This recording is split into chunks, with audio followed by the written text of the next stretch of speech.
Buenas noches, bienvenidos a su programa de liderazgo y tecnología con sentido humano.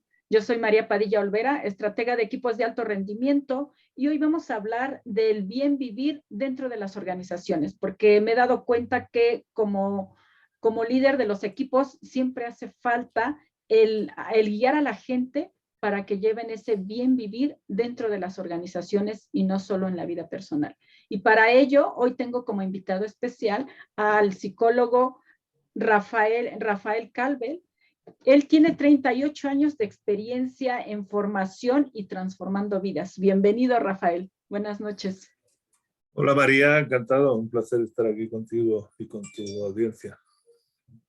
Bienvenido y me gustaría que nos compartas a qué te dedicas y por qué nos hablas del bien vivir dentro de las organizaciones. Bueno, yo hace 38 años, como decías, me dedico a la capacitación empresarial, pero digamos que ahora cuando me preguntan, digo que me dedico a transformación, a ayudar, a apoyar en procesos de transformación de personas, de equipos y de culturas, ¿no? Porque eso es lo que a mí me llevó al mundo del coaching hace ya casi 20 años, ¿no? Ver que la capacitación tradicional producía muchas veces un cambio voluntarista, pero no una transformación real, un cambio que duraba 3-4 días y luego pues, retornaba, ¿no? Y creo que el coaching fue la gran herramienta que me ayudó a concentrarme en la transformación. Pero luego un día, y esto es así de real y de tonto si quieres, ¿no? O sea, como que yo tocaba muchos temas, ¿no? Y un día soñando, o sea, soñé que como que todas las piezas se juntaban en un solo rompecabezas y lo que salía como resultante fue un concepto que era el bien vivir. Y por bien vivir entiendo a un trabajo nuestro de dentro hacia afuera, de responsabilizarnos y hacernos gestión de nuestro caminar y transitar por la vida personal y profesionalmente, a pesar de lo que pasa afuera, ¿ya? Gozando mucho los buenos momentos y gestionando los malos momentos, que no los buscamos, no los elegimos, no los deseamos, pero llegan de todas maneras. Es muy distinto del buen vivir, que para mí es comer jamón de jabugo todos los días que pueda, ¿eh? Y muy distinto del bienestar, que es una sensación que tengo, pero que nos llega de fuera. Por ejemplo, si estuviéramos en esa playa que tú tienes detrás, ¿no? Nos provee lo externo una sensación de bienestar. Pero el bien vivir es trabajo de dentro hacia afuera, es trabajo personal. ¿Y tú apoyas a la gente en esa transformación que realiza? Claro, yo me dedico a dar talleres, conferencias o procesos de coaching, o todo junto, en un proceso global, si es organizacional, que se dirija a generar un cambio sostenible, congruente, coherente y consistente, porque uno de los lugares donde pasamos parte de nuestro tiempo son las organizaciones, y hoy en día necesitamos crear proyectos atrayentes, entre otras cosas porque el talento de hoy en día, el talento millennial, es un talento impaciente, es un talento con poca tolerancia a la frustración, y por lo tanto si queremos atraer talento tenemos que resultar un proyecto atractivo y luego retentivo, es decir, que sea consistente, digo, en el hecho de ser un proyecto atractivo, ¿no? Que no sea solo de apariencia o de llegada o solo salarial, ¿vale? Porque hay algo que sabemos, ¿no?, con mucha certeza, y es que las personas dan el 100% de sí mismos si les da la gana. O sea, el entusiasmo no es algo que se pueda generar por decreto, ¿ya? Y por lo tanto, la tarea de un líder o de un proyecto de empresa es conseguirlo. No se puede ordenar eso, no se puede decretar, ¿no? Y lo que nos interesa es personas dando el 100% de sí mismos. O sea que al fin y al cabo hay que comprender que lo afectivo es efectivo, porque la tarea de un líder es generar primero ese proyecto y después generar un clima, una cultura, un vínculo que sea poderoso para que las personas formen equipos de verdad y no solo grupos, y sabemos que es distinto, ¿ya? Y que los equipos hacen más poderosos a las personas y no las personas hacen más poderosos a sus equipos.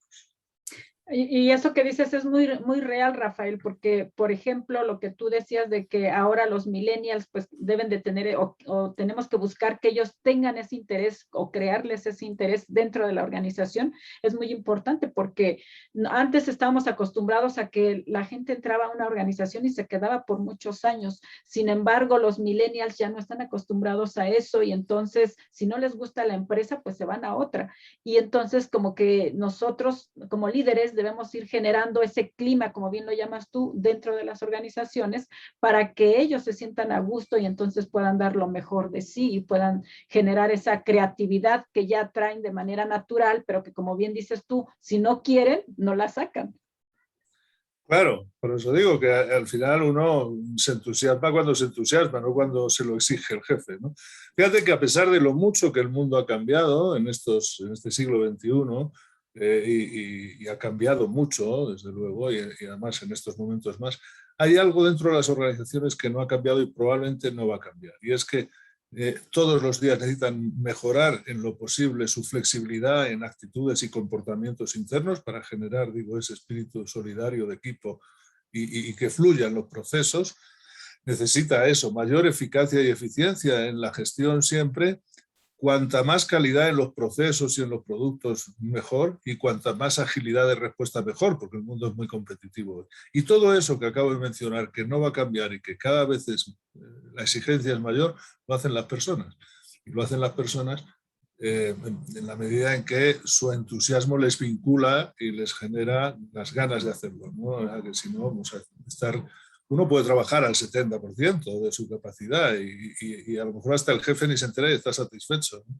Pero si queremos que realmente las personas se entreguen al 100, tenemos que resultar proyectos atractivos y hoy en día la responsabilidad de un líder no está solo en los resultados. Un líder hoy es un auténtico jardinero y cuya responsabilidad, cuya misión y cuyo gran logro es mostrar el jardín, que no mostrarse él mismo, ¿no? Es decir, que su gran valor tiene que ver con el jardín que muestra, ¿no?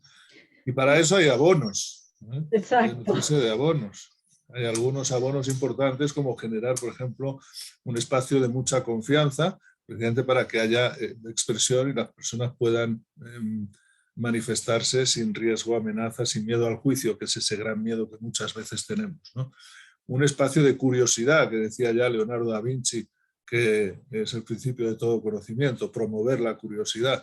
Y la curiosidad la promovemos haciendo preguntas, no proveyendo respuestas continuamente, ¿ya? Porque las preguntas son el gimnasio del cerebro y eso es lo que hace que se amplíe la capacidad de pensar de las personas, para que sean colaboradores de verdad y no solo seguidores, ¿ya? Y luego un espacio lleno de ambición, de retos permanentes, conseguibles, con muchas ganas. Y para mí es fundamental el cuarto abono, que es la liviandad, pasarlo bien, además, es decir, haciendo lo que hago, ¿no? O sea, que la pasión se note, incluso en los ¿Cómo malos generas momentos. eso en las personas, Rafael? Yo creo que, digamos, por eso digo, tiene que haber un clima en el que, además de pasarlo bien, la gente se sienta, primero, reconocida e importante, y segundo, participante activa, y luego además se sienta creciendo, sienta que eso, que como flor en el jardín, pues va creciendo a partir de esos abonos que su líder, que su jefe le está facilitando, ¿no? Es decir, y a la gente le gusta sentir que evoluciona, no que está estancada. Por lo Claro. tanto, pues hombre, siempre va a haber personas con menos nivel de curiosidad, pero bueno, esas personas se estancan enseguida, pero la curiosidad, que me permitan desarrollar la curiosidad ante la incertidumbre. Fíjate que el futuro es incertidumbre. Una de las cosas que más nos está asustando en estos tiempos de pandemia son dos ideas que sin embargo han existido siempre, que son la incertidumbre y la vulnerabilidad, ¿ya? Ninguno de nosotros ha sabido jamás lo que va a pasar en el minuto siguiente de vida, ¿ya? Por lo tanto, la incertidumbre es un hecho con el que estamos Siempre está conviviendo. ahí, claro. Uh-huh. Hoy quizá nos provee más angustia, pero es un hecho, ¿ya? Y la vulnerabilidad también. Lo único que nos recuerda la vulnerabilidad es que no somos omnipotentes, ¿eh? Somos muy poderosos, pero somos omnipotentes. Está muy lejos de ser debilidad. Nos recuerda eso, que podemos ser héroes. Hay héroes, el mundo está lleno de héroes en este momento, no solo en el sector sanitario, sino en todas partes, pero no somos superhéroes, ¿eh? Nuestro poder no viene de una capita roja o de un palito como Harry Potter. Nuestro poder viene, lo que nos convierte en héroes sin ser superhéroes, es la valentía y la confianza de afrontar un mundo de incertidumbre y seguir caminando. Es como la energía del explorador en la selva. Y lo que nos permite hacer eso es la esperanza, la certeza de posibilidad, que es la esperanza, que no es expectativa, es esperanza, y la confianza en mis capacidades de decir, bueno, voy a ir descubriendo. Si nosotros desarrollamos un equipo lleno de confianza, no de seguridad, porque no es lo mismo, lleno de confianza y de ganas de hacerlo juntos, entonces tenemos un equipo poderoso y no necesitamos a lo mejor que sean todos hiper brillantes y tal. Necesitamos que sean un equipo poderoso. Oye, Rafael, esto que comentas de la confianza, yo luego detecto en los equipos con los que trabajo que efectivamente tienen esa falta de confianza. No todos los miembros del equipo, pero algunas personas sí tienen esa falta de confianza en sí mismos y entonces pues atraen al otro, a los demás integrantes del equipo y eso hace que disminuyan los resultados como tal. Entonces, ¿cómo le haces tú cuando das estos entrenamientos dentro de la organización y detectas que una o dos personas dentro de los equipos tienen esta falta de confianza en sí mismo? En sí mismos, ¿cómo los empoderas? El origen de la pérdida de confianza en nosotros mismos tiene que ver con la pérdida de autoestima. Y eso a veces es algo que viene de muy atrás, pero se puede recuperar, ¿no? O sea, la autoestima la perdemos a través de experiencias vividas. No nacemos ya con falta de autoestima. Es más, lo primero que solemos recibir es esa sensación en ese primer año, todas las mamás lo saben, ¿no? Que en el primer minuto de tener al niño, al bebé, en su pecho cuando acaba de parir, sus sensaciones de amor incondicional. ¿Qué quiere decir amor incondicional? Que tú no tienes que hacer nada para que yo te quiera. Es más, que tú no puedes hacer nada para que yo deje de quererte, porque es incondicional. El problema es que luego en la educación esa incondicionalidad a veces en el día a día se va perdiendo por la condicionalidad, ¿no? Y entonces empezamos a decirle, pues qué egoísta eres, qué malo eres, qué tonto, qué torpe, etcétera, etcétera. Si dejamos de recordarle que es merecedor, que tiene valía de forma incondicional, va a crecer pensando que su valía es solo condicional a los hechos, es decir, va a depender de lo que hace, ¿ya? Y por lo tanto, si no hace, pues no vale, ¿eh? Y entonces cuando cometemos un error, desde ese lugar el error se vive como una amenaza permanente. ¿Y los niños qué hacen cuando cometen un error? Lo esconden, ¿ya? Un ser adulto, pero con miedo, con falta de autoestima y con poca confianza, cuando comete un error lo oculta, o culpa a otros o que no se note o lo tapa, etcétera, etcétera. Porque el antónimo de la confianza es el temor. Y el temor no es miedo real a este momento, el temor es un miedo permanente a lo posible. Aunque no pase nada hoy, puede pasar mañana, puede pasar pasado, puede pasar al otro, ¿ya? Es decir, antes que una emoción, el temor es un pensamiento, ¿ya? Y por lo tanto es permanente, es una cárcel. Ok, Así que desde ¿y ese lugar hay que... cómo ayudas a la persona para que genere esa confianza en sí misma? Bueno, desde luego hay ejercicios, dentro de un proceso de coaching hay un proceso de conversación para que descubra eso y se reconecte con ese merecimiento y esa valía como ser, a pesar de ser seres imperfectos, de cometer errores y de cometer torpezas, porque la fantasía del que tiene poca confianza es que quiere ser perfecto, ¿no? Y ese es parte del problema también, ¿no? Es decir, quiere hacerlo bien siempre para que... Pero no porque sí, sino para que le quieran. El problema es que cuando tenemos poca confianza hacemos lo que hacemos para que nos quieran, para que nos reconozcan, para que nos den el premio, no porque quiero, ¿ya? Cuando tenemos confianza hacemos lo que hacemos porque queremos, podemos gestionar los problemas y los conflictos sin que el vínculo se debilite. Por eso el trabajo de confianza individual, que a veces requiere más trabajo personal o colectivo, es fundamental, porque la confianza es la esencia de los vínculos poderosos. Y los vínculos, cuando son poderosos, generan límites expansivos. Es decir, cada vez, cuanto más confianza hay, el límite es mayor, la naturalidad es mayor, pero la cuerda que nos une es más soga, es más poderosa. Okay. Cuando los vínculos son débiles, se rompen por un conflicto estúpido, por una nadería, es como un hilo de coser botones, ¿no? Se rompe por nada. Y además no hay ninguna voluntad de volver a unirlo, ¿no? Ninguna voluntad de recomponerlo. Cuando el vínculo es fuerte, si tenemos un conflicto, lo que quiero es recomponerlo sin merma del vínculo. Ok, entonces podemos decir que ese bien vivir, como tú bien lo dijiste, empieza conmigo misma y después cómo lo llevo a la hora de que me relaciono con el equipo. Pues mira, yo creo que hay dos formas de estar en el mundo. Una es desde el ego y otra es desde el amor. Y que no suene cursi al hablar en términos organizacionales, pues era amor a mí, amor a mi vida, amor a mi proyecto, amor a mi trabajo, amor a lo que hago. O sea que ya hemos salido de esa asociación siempre cursi o naif del amor, ¿vale? Y cuando hablo del ego disociado, hablo del ego insaciable, del ego que necesita permanentemente reconocimiento. Un ego bien plantado es la característica de la confianza. Desde el ego lo que hacemos es competir para ganar porque necesito brillar más que el otro y por lo tanto los equipos se dedican a eso, a vigilarse, a competir dentro del mismo equipo o entre áreas, con lo cual tenemos la guerra interna y toda esa energía desperdiciada en luchas de poder o en demostraciones, ¿ya? Cuando el ego está bien asentado y lo que me nutre es el amor vive para compartir. Y por lo tanto sabemos que esto es una tarea de todos, ¿no? Y además al amor le pasa lo mismo que a la batería de tu auto, María. Se recarga sola cuando está en marcha, no cuando está parada. Ok. ¿No?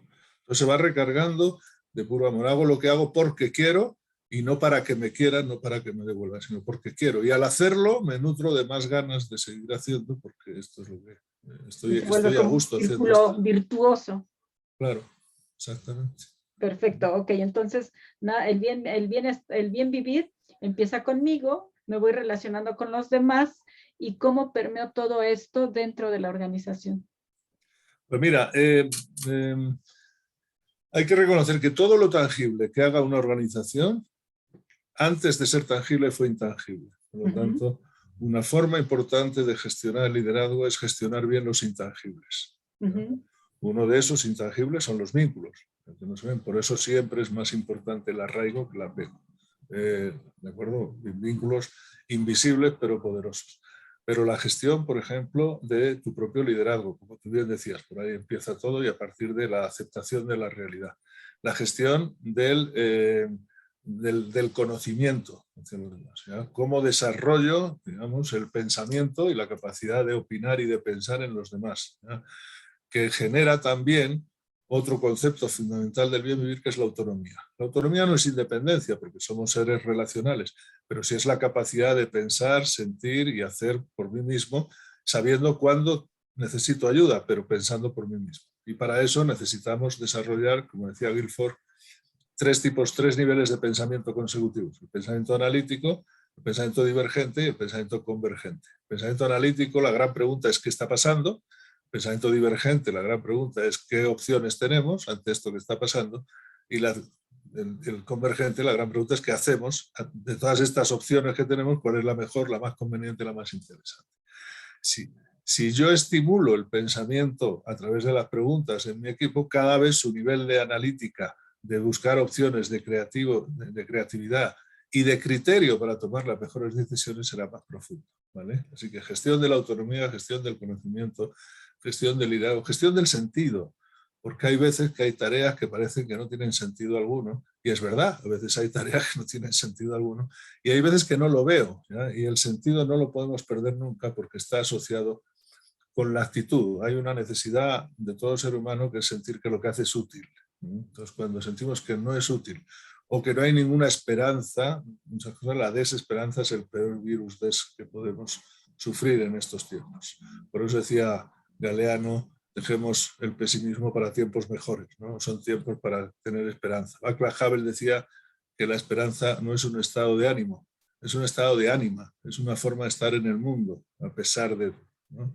Y Martin Luther King decía también eso: aunque supiera que el mundo se va a terminar mañana, igual hoy plantaría mi manzana. Vivir con esa esperanza, que no necesita certezas, ¿no? Sino que trabaja hacia los sueños, los objetivos, pero con la certeza de que estamos dando el 100%.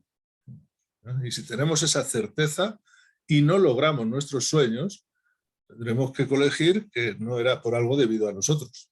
¿Okay? Si es por algo debido a nosotros, si es un error, lo corregimos. Si nosotros estamos dando nuestro 100% y a pesar de eso no conseguimos nuestros sueños, pues entonces será por algo que no depende de nosotros, será por algo como la pandemia o será por alguna circunstancia externa.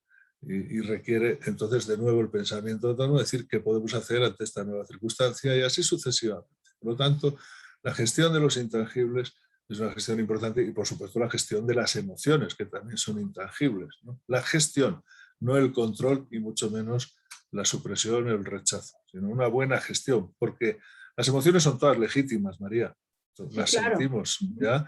Pero no todas son funcionales, algunas son más funcionales y otras son más disfuncionales. Algunas son más expansivas de nuestro universo de posibilidad y otras son más restrictivas. Y eso es lo que nos interesa, conocer cuáles emociones me hacen pensar mejor, más funcional y más ambiciosamente, y cuáles no. Porque las emociones son los asesores de nuestros pensamientos. Ninguno de nosotros piensa lo mismo cuando está entusiasmado que cuando está triste, enojado, resentido o resignado.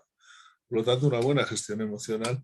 Y un líder es alguien que sabe leer esos intangibles y sabe gestionar esos intangibles. No solo gestiona lo visible. Efectivamente, y no, como dicen, bueno, gestiona primero sus emociones y gestiona las emociones de su equipo. Claro. Se da cuenta, le sabe poner nombre, sabe cuando sus emociones, las que siente, no son funcionales y entonces dice, mejor me callo, en este momento no voy a hablar, ¿verdad? O lo dejamos para mañana. Sabe cuándo está bajo de energía y decir, bueno, y sabe cuándo pedir ayuda también, incluso a su propio equipo. Por supuesto que todo empieza por trabajo personal, por eso el bien vivir decíamos que es trabajo personal. Así que el buen líder primero trabaja hacia adentro, ¿ya? Para luego focalizar hacia afuera, ¿ya? Si yo lo que quiero es buscar colaboradores, lo que hago es trabajar conmigo primero y emanar luz hacia afuera, luz, ¿ya? Si yo lo que quiero es epatar, impresionar, si quiero ser líder desde el ego de ser admirado, lo que pongo es un foco de luz hacia afuera para que la gente se quede cegada, ¿no? Porque cuando buscamos seducir, muchas veces lo que hacemos es cegar. Y cuando cegamos al equipo obtenemos seguidores, no obtenemos colaboradores. Exacto. Oye, esto que me estás compartiendo me recuerda a un entrenamiento que tomé cuando en la primera ocasión que fui gerente. Yo quería tomar un curso para gerentes y recuerdo que me dijeron que tenía que ir sin que me acompañara alguien de mi equipo. Y yo pensé que me iban a dar como la clave de cómo tenía que tratarlos para entonces sí poder dirigir de manera adecuada al equipo.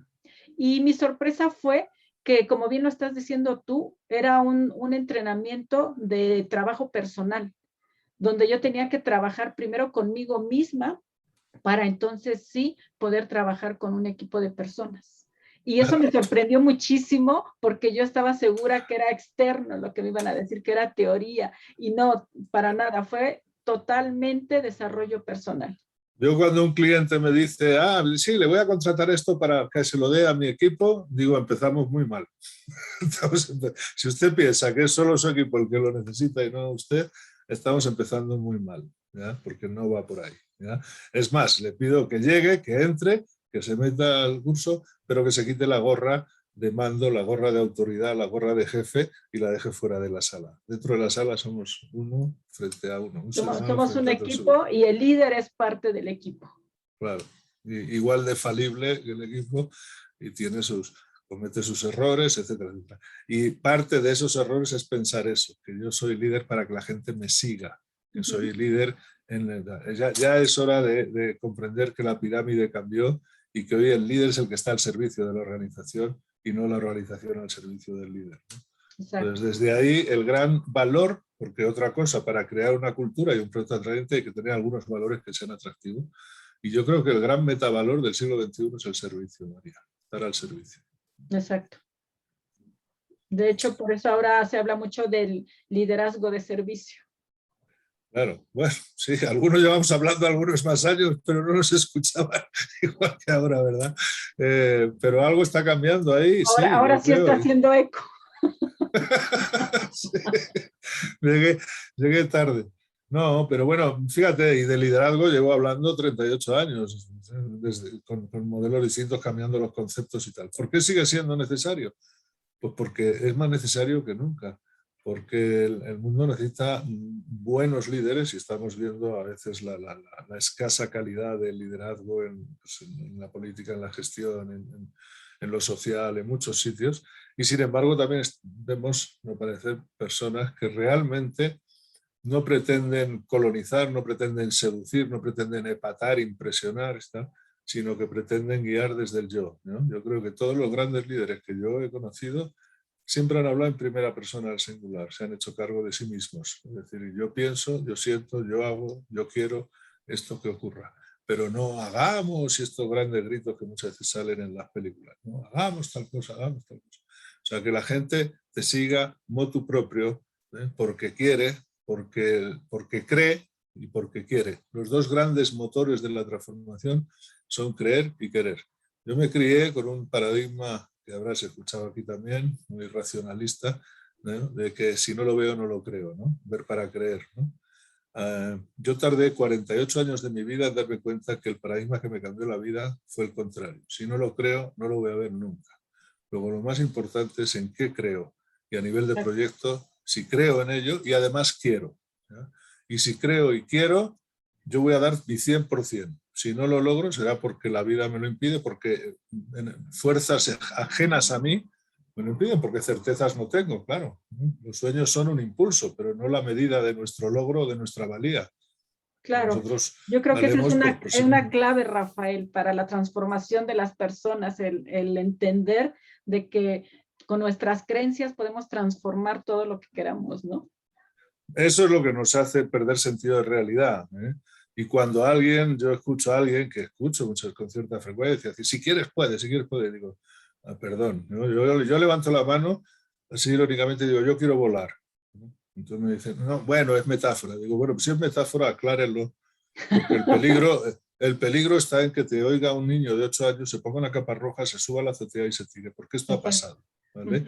Somos muy poderosos. Querer es la fuerza más poderosa que tenemos los seres humanos para lograr cosas y creer, pero no garantiza la omnipotencia ni garantiza el logro en absoluto, porque no somos omnipotentes.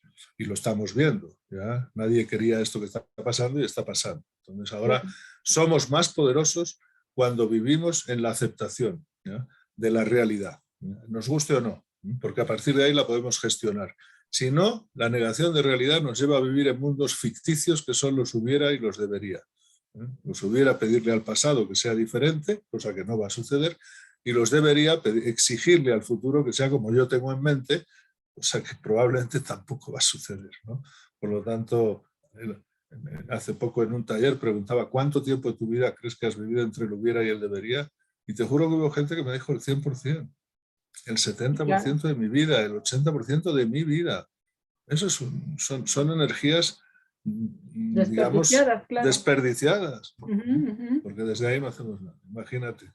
Por lo tanto, la aceptación es el punto de partida de toda una buena gestión de realidad.